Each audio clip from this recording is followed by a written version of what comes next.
오늘 우리에게 주시는 말씀은 창세기 4장 16절에서 24절까지 말씀입니다. 제가 본문 말씀을 봉독해 드리겠습니다.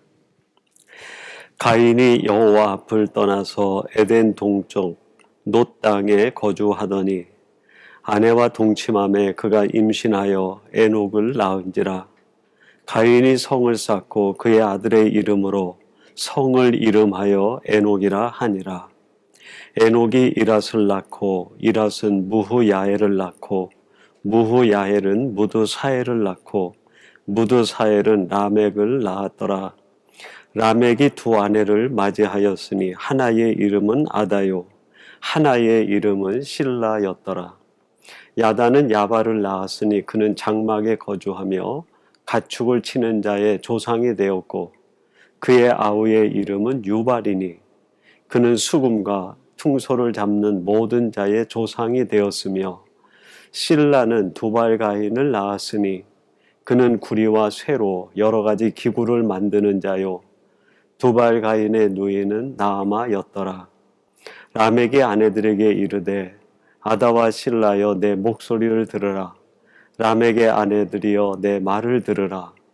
나의 상처로 말미암아 내가 사람을 죽였고 나의 상함으로 말미암아 소년을 죽였도다.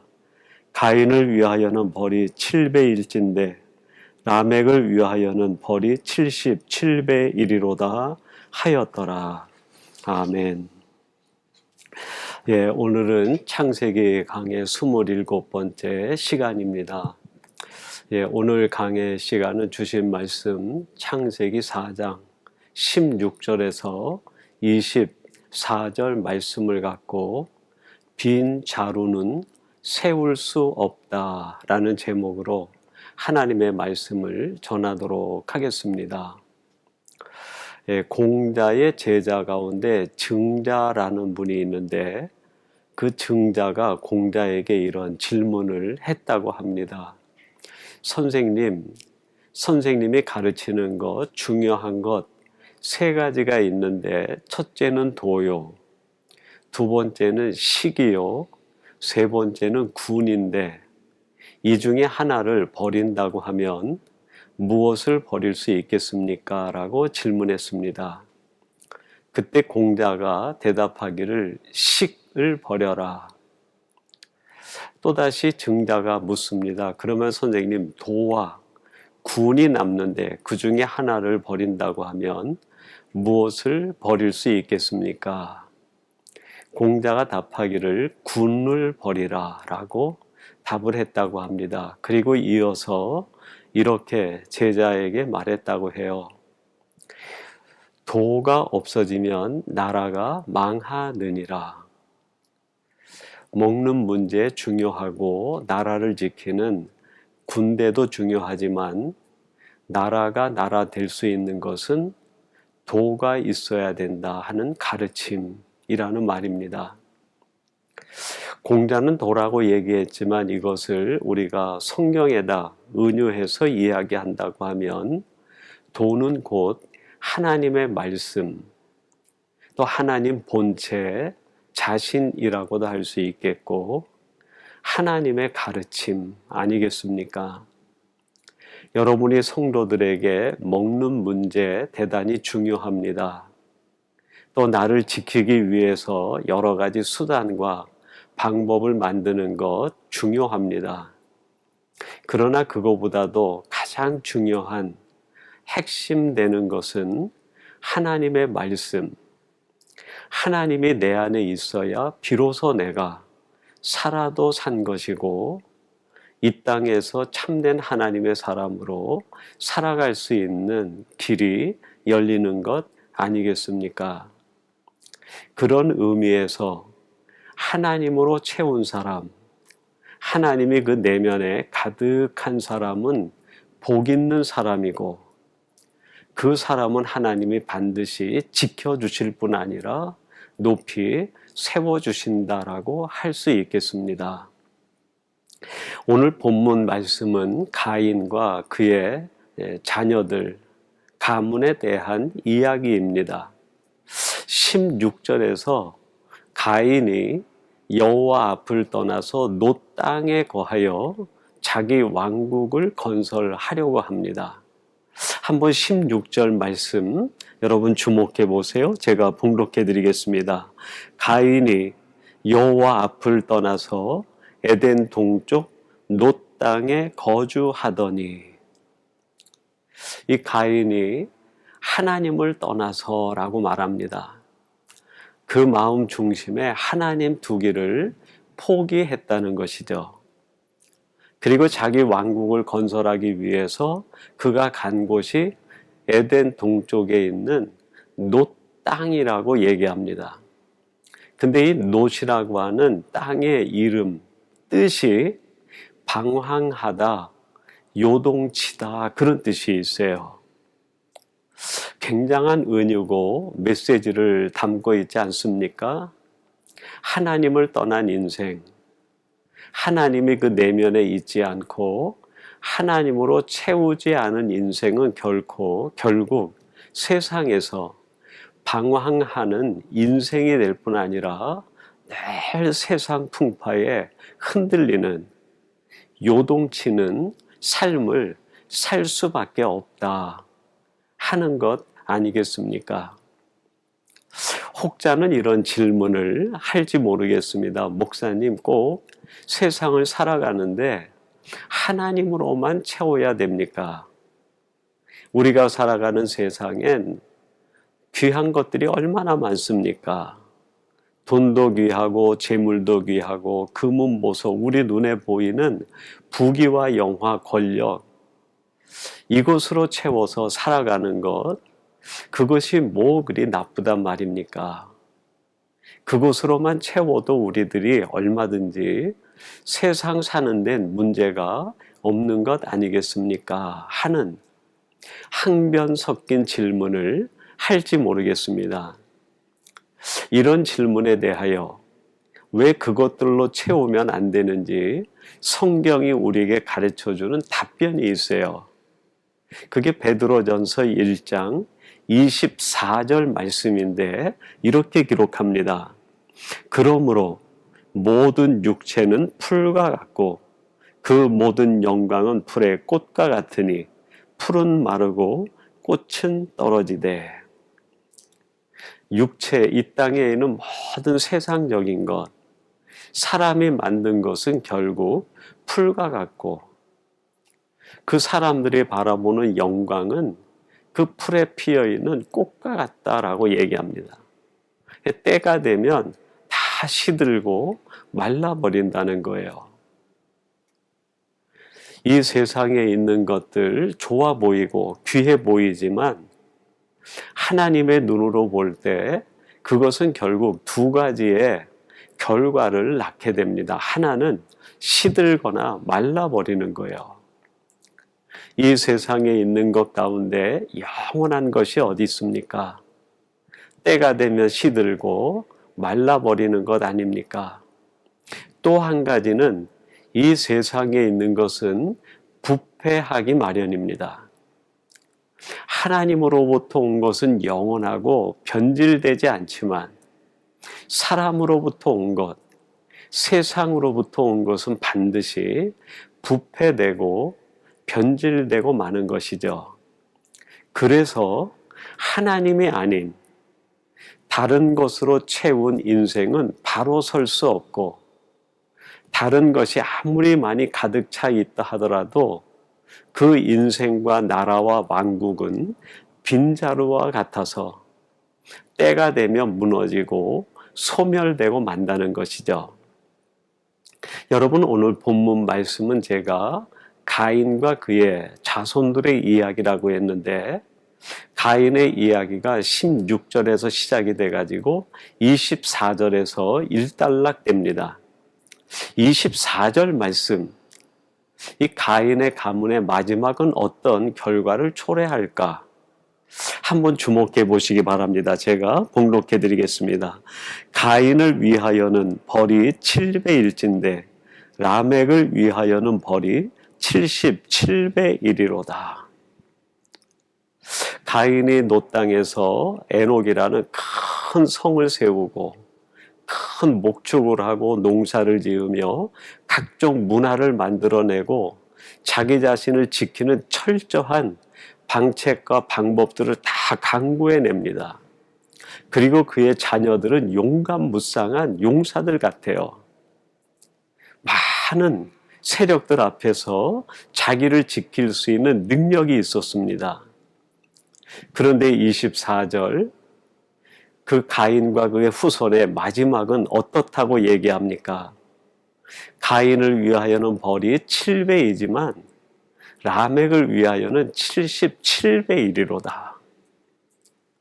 그들의 마지막은 하나님의 진노밖에 남은 것이 없고 그들의 마지막은 무서운 심판밖에는 남은 것이 없다는 거예요. 결국 다 소멸되고 무너지고 쓰러지고 만다는 것이죠.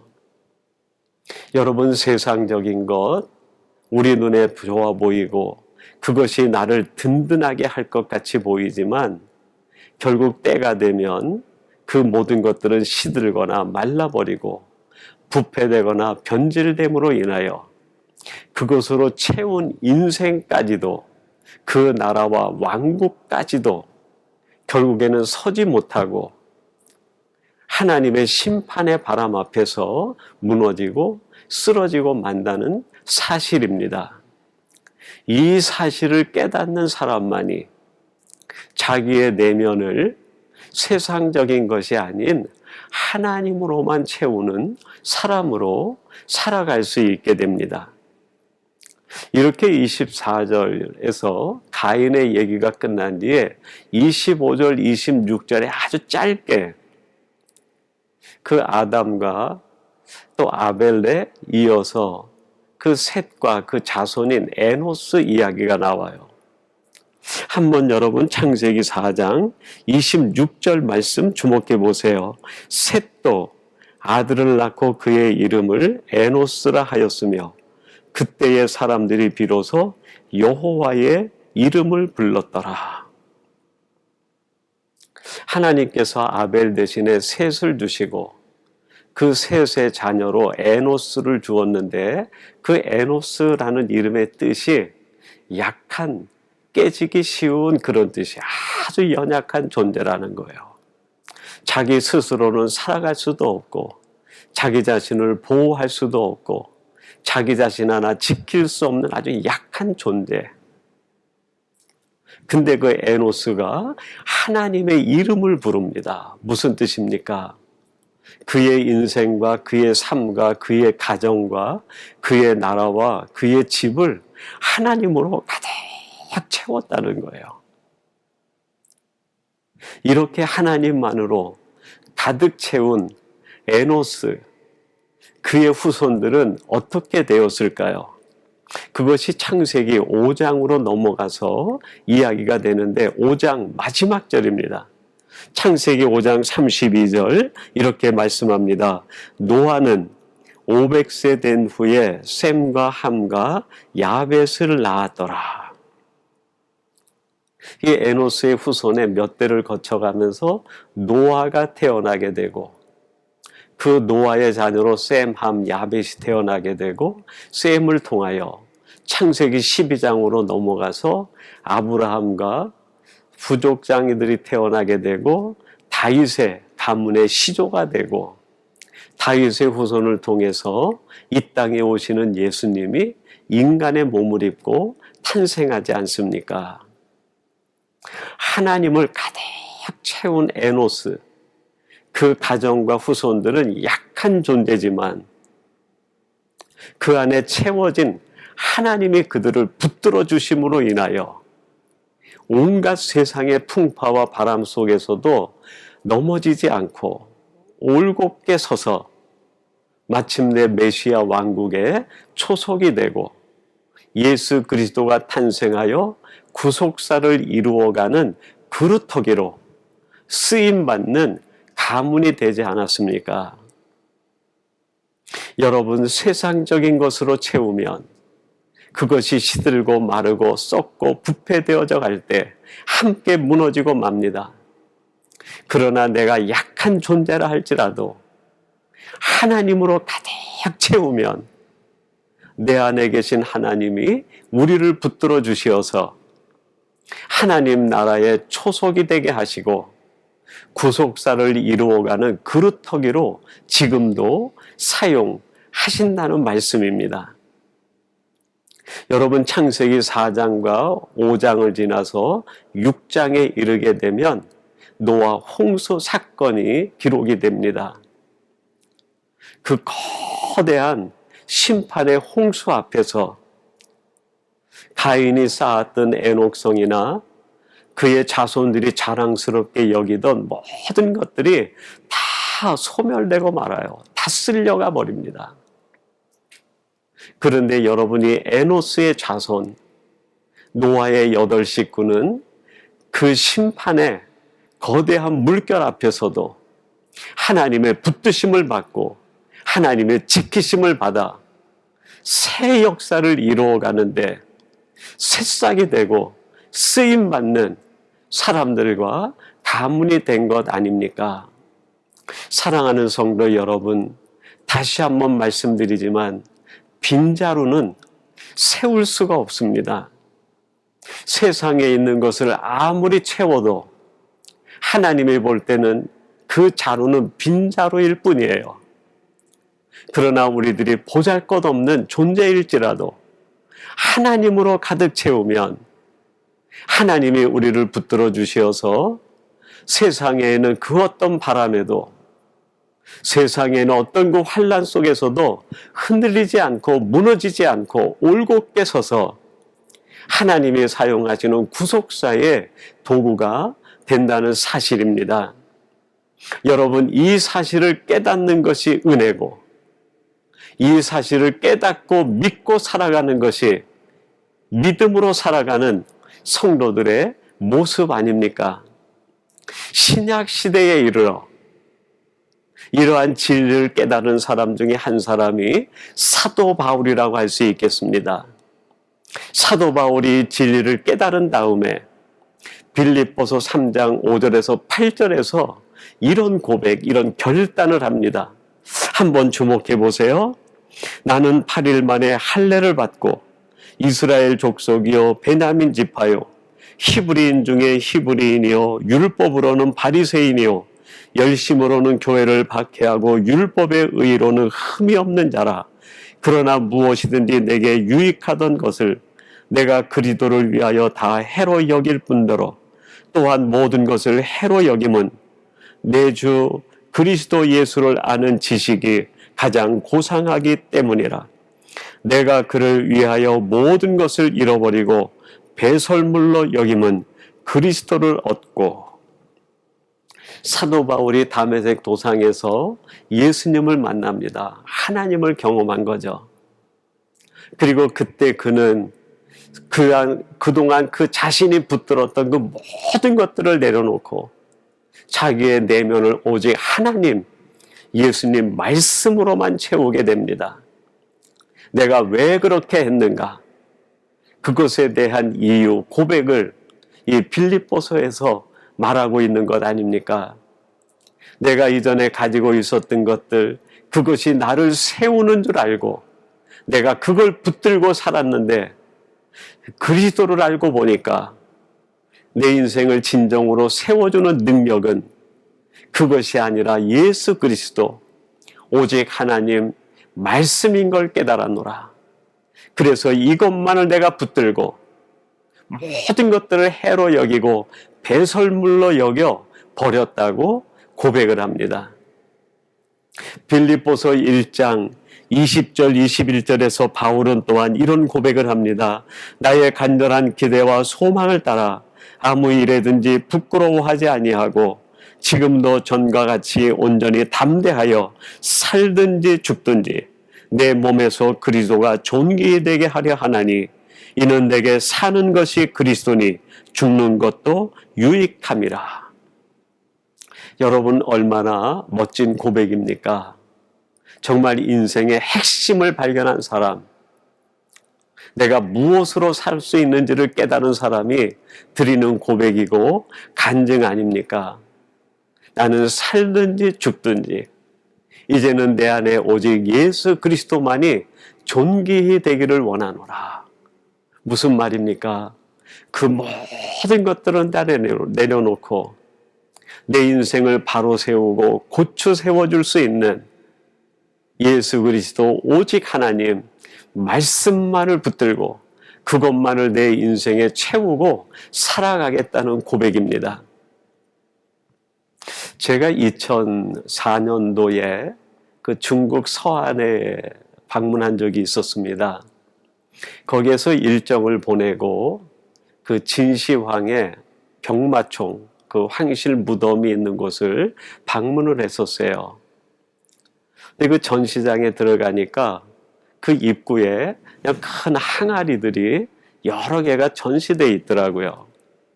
그리고 그 옆에는 항아리에서 나온 것들이 함께 전시가 되어 있는데 그때 그 시대의 사람들이 사용하던 온갖 보물들이 다 그 안에 있는 거예요. 그거를 보고 병마총에 들어갔는데 그 병마총 무덤에는 온갖 깨진 그릇들이 몇 겹으로 쌓여 있는 거예요. 그 모든 것들을 다 돌아보고 나오면서 제 마음에 왜 저 병마총 무덤에 있는 항아리들은 저렇게 다 산산조각이 났으며 어떻게 이 전시실에 있는 항아리들은 온전히 보호가 될 수 있었을까? 의문이 생겼어요. 그리고 돌아오는 길에 제 마음에 떠오른 답은 이런 답이었습니다. 그 안에 담고 있는 보물의 문제였구나. 그 전시실에 온전히 보호되어 있는 항아리 안에는 정말 그 시대의 값진 보물이 가득 담겨 있었던 거예요. 여러분, 우리 인생이 다 이 질그릇 같지 않습니까? 근데 질그릇 같은 우리들이 어떻게 해야 무너지지 않고 깨지지 않고 올곧게 보존될 수 있을까요? 그렇습니다. 우리 안에 영원한 보물이신, 우리 인생의 최고의 가치이신 하나님 예수 그리스도 말씀을 가득 채울 때 우리의 능력이 아니라 내 안에 있는 가장 가치 있고 능력 있는 하나님, 보배이신 그리스도, 진리인 말씀이 바로 우리를 지키고 보호해 주는 것 아니겠습니까? 여러분, 우리들이 세상적인 것을 담으면 결국 그것은 시들고 마르고 때가 되면 변질되고 부패되어 우리 자신을 깨뜨리는 원인이 되고 이유가 됩니다. 그것을 아무리 채워봐도 우리들은 바로 설 수가 없어요. 이제 오늘 이 말씀을 통하여 다시 한번 깊이 깨달으시고 내가 내 인생에 채워야 될 것이 무엇인가? 세상적인 것이 아니라 오직 하나님, 보배이신 예수 그리스도, 진리인 말씀만을 가득 채움으로 인하여 내 안에 있는 하나님 예수 그리스도 말씀이 나를 지키고 보호하고 올바르게 세워주는 이 은혜와 능력을 맛보며 살아가는 우리 복된 성도들이 되시기를 주님의 이름으로 축원합니다. 우리 같이 기도하겠습니다. 하나님 아버지, 오늘 주신 말씀을 통하여 가인과 그의 후손들의 이야기를 함께 나누었습니다. 가인이 여호와를 떠나서 놋 땅에 자기의 왕국을 세웠지만 그 놋이라는 땅의 이름처럼 방황과 요동과 흔들림을 반복하다가 결국 그의 자손들이 모두가 무너지고 하나님의 진노와 심판을 받게 이르고 말았습니다. 그러나 하나님, 에노스와 같이 연약한 존재라 할지라도 그 안에 하나님이 가득하고 진리이신 예수 그리스도 말씀이 가득할 때 하나님이 그를 통하여 하나님의 나라를 이루시는 도구로 쓰시고 메시아 왕국의 초석으로 삼아주시는 것 깨닫게 해주시니 감사합니다. 하나님, 저희들이 빈자루처럼 세상적인 것 채우다가 함께 쓰러지는 어리석은 자가 아니라 오직 하나님, 보배이신 예수 그리스도 진리인 말씀만을 채워 하나님의 지킴과 보함을 받는 저희들 되게 해 주옵소서. 예수님의 이름으로 기도하옵나이다. 아멘.